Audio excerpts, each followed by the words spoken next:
بسم الله الرحمن الرحیم. السلام علیکم دوستانو، رفیلا میری متا سره د پونتون لخوانم. نن متا ته د ګرافیک ډیزاین څلورم قانون چې عبارت له بیلنس یا توازن څخه د درس وړاندې کوم. کچته تاسو دریم قانون چې عبارت له الاینمنت څخه او درس مونږ ولیدلې لاړ شي ولا درس وګوري تر څو د ګرافیک ډیزاین په قوانینو باندې پورا وشي. نو راځو بیلنس یا توازن ته چې د توازن یا بیلنس څه ته وایي. بیلنس یا توازن چې د ګرافیک ډیزاین د عناصرو ظاهري شکل ته توازن وایي. کچرته خپل باډي یا جسم ته فکر وکړو، زموږ باډي چې دا هم توازن یا بیلنس لري. کچرته موږ بیلنس یا توازن نه درلودې نو موږ په حقیقت کې نه درېدلې شو نه به مو حرکت کولای شو. همداسې چې په ګرافیک ډیزاین کې هم زموږ ډیزاین د ګرافیک ډیزاین په عناصرو باندې بیلنس نه وي نو یقیني خبره ده چې زموږ ډیزاین هم بد ښکاري او هم څوک یې نه خوښوي. دغه توازن چې په درې ډول باندې وشل کېږي چې عبارت له سیمټریکل بیلنس څخه دی، بل چې د اسیمټریکل بیلنس څخه دی او بل چې د ریډیال بیلنس څخه دی. اوس برا شو دغه درې واړه توازن ته چې وګورو یو د بل سره څه فرق لري. اول سیمټریکل بیلنس یا توازن دی. دا هغه توازن ته وایي چې د ګرافیک ډیزاین عناصرو په اساس دواړو طرف ته سره مساوي وي. فرق نه کوي چې یو طرف ته کوم عنصر استفاده شوی او بل طرف ته کوم عنصر استفاده شوی، خو لکه دواړه طرف ته د بیلنس په اساس باندې سره سیمټریکل وي. د ښه مثالونو لپاره تاسو مې یو څو مثالونه راغستي چې دغه مثالونه تاسو ته ښیم چې څنګه د بیلنس څخه یا څنګه د سیمټریکل بیلنس څخه د استفاده شوی. اول چې دغه ډیزاین دی، کچرته تاسو دغه ډیزاین ته ځیر شي، کچرته د مین څخه په دوه برخو باندې وشو. چپ طرف ته چې دی راسته طرف سره مساوي دی د بیلنس په اساس باندې. کچرته دغه لمر ته ځیر شو دا دې طرف ته مساوي دی، دغه کس دی دغه د دې طرف سره مساوي دی او همچنان دغه زینې او دغه شیپ او دغه ګل یا ګلدان چې دی راسته طرف سره مساوي دی. د بل مثال لپاره کچرته تاسو دغه مثال ته راشي، دغه مثال کې د ټکس څخه دی استفاده کړي لیکن بره طرف سره لاندې طرف سره کچرته مقایسه کو د ټکس په اساس باندې دلته بیلنس شوی چې یقینا دغه طرف ته دې طرف سره مساوي دی. عموما د سیمټریکل بیلنس څخه د مووی یا د فلمونو په پوسټرونو کې ډېر استفاده کیږي. تاسو ته یو څو مثالونه راغستي را به شو دغه مثالونه وګورئ چې په کوم بڼه د سیمټریکل بیلنس څخه دلته استفاده شوی. اول کچرته راشو دغه ټایټانیک مووی یا فلم دی، کچرته دغه کشته نظر کې ونیسو، د دې کشته چپ طرف ته راسته طرف سره مساوي دی او همچنان دغه دوه شیپونه یا عکسونه چې دي دغه طرف او دغه طرف دواړه سره بیلنس په اساس باندې سیمټریکل بیلنس دی. دغه یو مثال دی دوستانو. بل مثال کچرته راشو دغه نو موویانې دلته وګورو، دغه یو بل فلم دی، کچرته تاسو دغه فلم ته هم وګورئ.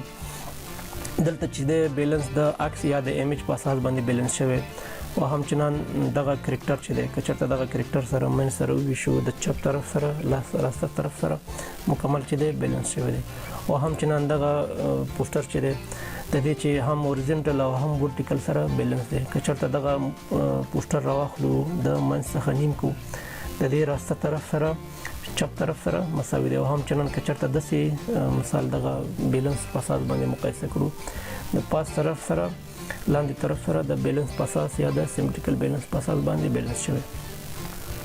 چې دغه د مووی یا د فلم پوسټر دی، کچرته تاسو دغه فلم پوسټر ته هم ځیر شي، دغه پوسټر چې دی کچرته تاسو هم چنان دغه منځ څخه تاسو مثال نیم کړئ یا مقایسه کړئ، د دې هم چپ طرف ته چې دی راسته طرف سره دا بیلنس شوی د سیمټریکل بیلنس په اساس باندې او دغه پوسټر چې دی دا هم د سیمټریکل بیلنس په اساس باندې ډیزاین شوی.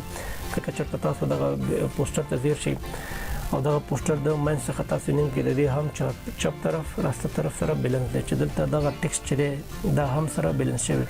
یا کچرته دغه دوه سترګې چې دي دا سره مقایسه کړو دغه طرف سره د دې طرف سره د بیلنس په اساس باندې مقایسه شوی. همدارنګه کچرته دغه ټیکس مد نظر کې نو دا ټیکس چې دی د دې په اساس باندې سره بیلنس شوی دی. د فلمونو پوسټرونو نه بغیر موږ دغه سیمټریکل بیلنس چې دی په لوګوګانو په ډیزاین کې هم چنان ترې استفاده کولی شو. کچرته تاسو دغه راشي دغه لوګو ته ځیر شي، د دې چپ طرف ته لوګو چې دی سره د راسته طرف سره بیلنس دی. دغه مثال نه پس راځو دلته مشهور لوګو چې عبارت له مکډونالډ لوګو دی، دلته هم د سیمټریکل بیلنس څخه استفاده شوی. کچرته تاسو دغه ایم یا مکډونالډ چې کوم لوګو دی په دواړو برخو باندې وشي، د چپ طرف راسته طرف سره دواړه مساوي دي. د سیمټریکل بیلانس نه پس راځو اسیمټریکل بیلانس ته چې دا کوم بیلانس دی دوستانو. بیلانس یا توازن عبارت له هغه توازن ته وایي چې د ګرافیک ډیزاین د عناصرو په اساس دواړه طرف سره ساوي نه وي، لکه کوچنی عنصر د غټ عنصر توازن برابر کړی وي. د اسیمټریکل بیلانس د ښه پوهېدلو لپاره که چېرته موږ د یو ترازو مثال راواخلو، د ترازو چې کوم یو طرف دی، مثال دلته موږ یو څه وتلو، فرض وکړئ مثال الوګان دي، رومیان دي یا پیاز، او بل طرف ته موږ کاڼي کېدو. که چېرته دواړه طرف ته 1 کیلو په اساس باندې دغه سره وتلو، یقینا د جسامت لحاظ چې کوم دی دغه لوګان یا د رومیانو سایز نسبت دغه کاڼي ته زیات دی. لکن په ګرافیک ډیزاین کې چې دی د ګرافیک ډیزاین د عناصرو د ویژوال لید چې دی دغه مهم دی. د ښه مثال لپاره که چېرته دراسو راشي، دغه مثال وګورئ. دغه مثال چې دی دوستانو دا سیمټریکل بیلانس هم لري او اسیمټریکل بیلانس هم ورته ویلی شو. که چېرته تاسو دغه پوسټر ته ځیر شي، دغه یو طرف ته چې دی نسبت دې طرف ته چې دی دواړه سیمټریکل هم دی، اسیمټریکل دی. لیکن که چېرته اسیمټریکل توازن په اساس باندې مقایسه کړو، یقینا دغه شیپ چې دی یا دغه عکس چې دی د دغه ټیکس څخه لوی دی، چې دغه عکس چې دی زموږ په دغه پوسټر کې فوکل پوینټ دی. که چېرته راشو دغه فلم یا مووي پوسټر ته، دلته هم د اسیمټریکل بیلانس ښه استفاده کړې. دغه کس چې دی د فلم چې کوم هیرو یا بچی فلم چې ورته وایي، دا د دې حیوان یا د دې بیزو سره مقایسه شوی یا بیلانس شوی. یقینا د توازن په اساس باندې دغه بیزو چې دی دا ته پورته یا غټ دی. نو په همدغه اساس په همدغه مووي پوسټر کې چې دی دغه کس چې دی د فلم هیرو، دا زموږ فوکل پوینټ دی. د دې چې کوم سایز دی دا کوچنی ښودل شوی نسبت دغه بیزو ته. دلته مې تاسو ته نور مثالونه هم راغلي. که چېرته راشو دغه فلم مووي ته د نیمو په نوم باندې چې کوم فلم دی، دغه ماهي چې دی یا نهنګ چې دی، که چېرته دا موږ بیلانس په اساس باندې سره مقایسه کړو، د دې نهنګ یا د دې ماهي چې دی د دې بیلانس چې دی نسبت دغه دوه کارټونانو ته چې دی دا پورته دی. نو په دغه مووي یا په دغه فلم کې چې دی دلته چې کوم مهم کرکټر چې دی دغه دوه کارټونان دي. دلته که چېرته دغه پوسټر ته راشو، دغه پوسټر کې چې دی دوستانو د تمساح او دغه کرکټر چې دی دا کارټون دا لکه نظر کې نیول شوی د بیلانس په اساس باندې. که چېرته د سیمټریکل بیلانس په اساس باندې دغه مقایسه کړو، یقینا د دې سایز چې دی نسبت دغه کارټون ته غټ دی. لیکن زموږ فوکل پوینټ یا مین پوینټ چې دی دغه کارټون دی. نور مثالونه هم شته. که چېرته راشو دغه پوسټر ته هم چې نن ځیر شو دوستانو، دغه پوسټر چې دی دا هم د اسیمټریکل بیلانس په اساس باندې مقایسه شوی. که چېرته دغه درې کرکټر چې دي دا د دې په اساس باندې پرتله کړو دوستانو، دغه کرکټر چې دی یا دغه عکس چې دی نسبت دغه دریو ته غټ دی. لیکن زموږ مین پوینټ یا مین فوکل پوینټ چې دی په دغه فلم یا پوسټر کې چې دی دغه درې کسان دي. بیا راځو دغه ټایټانیک مووي پوسټر ته.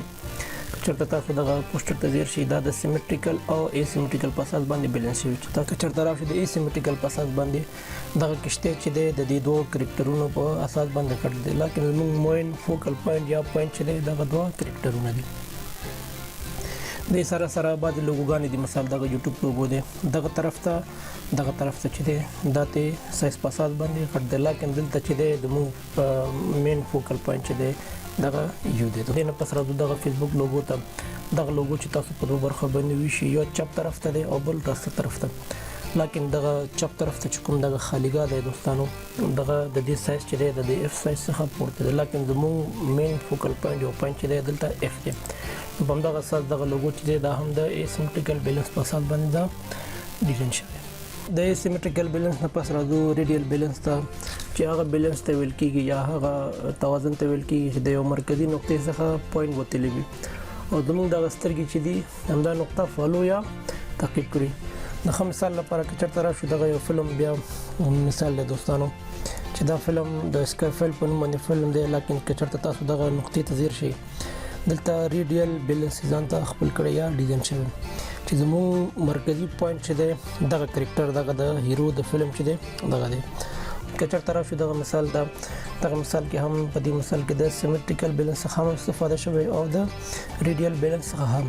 د سیمټریکل په اساس باندې که چېرته تاسو دغه مثال واضح کړئ، دغه مثال په دوه برخو باندې کې وویشو، چپ طرف ته او راسته طرف ته چې دې دواړه سره تقریبا بیلانس دي. خو لیکن زموږ د ریډیل په اساس باندې که چېرته راشو دغه مطالعه کوو، د ریډیال بیلنس په اساس باندې زموږ مرکزی نقطه یا پوینټ چې دی دغه د فلم کرکټر یا هیرو دی دوستانو. د سره څنګه چې تاسو ته په نور مثالونو کې ویل چې د لوګو په ډیزاین کې مونږ کولای شو چې بیلنس په نظر کې ونیسو. په ریډیال بیلنس کې هم دا کار هم کولای شو. دلته می تاسو ته یو دوه مثالونه د لوګوګانې راغستي. راځو دغه لوګوګانې ګورو چې د ریډیال بیلنس په اساس څنګه دغه لوګو ډیزاین شوی. مثال چې د یاماها لوګو د دوستانو کې چې تاسو دغه لوګو ته ځیر شي دغه لوګو چې د ریډیال بیلنس په اساس باندې جوړ شوی، یعنی زموږ سترګې چې دی یو پوینټ چې دی دغه تعقیب کوي. او بل مثال چې د بي پي چې کوم لوګو دی دوستانو کې چې تاسو دغه لوګو ته هم ځیر شي دغه لوګو چې دی د ریډیال په اساس باندې ډیزاین شوی چې زموږ مین پوینټ چې دی یا مین نقطه چې دی دوستانو دغه دی چې بیا هم د زموږ د سترګې پکې راڅرخیږي. دوستانو دغه د ګرافیک ډیزاین څلورم قانون چې عبارت له بیلنس څخه تاسو ته مې وړاندې کړی.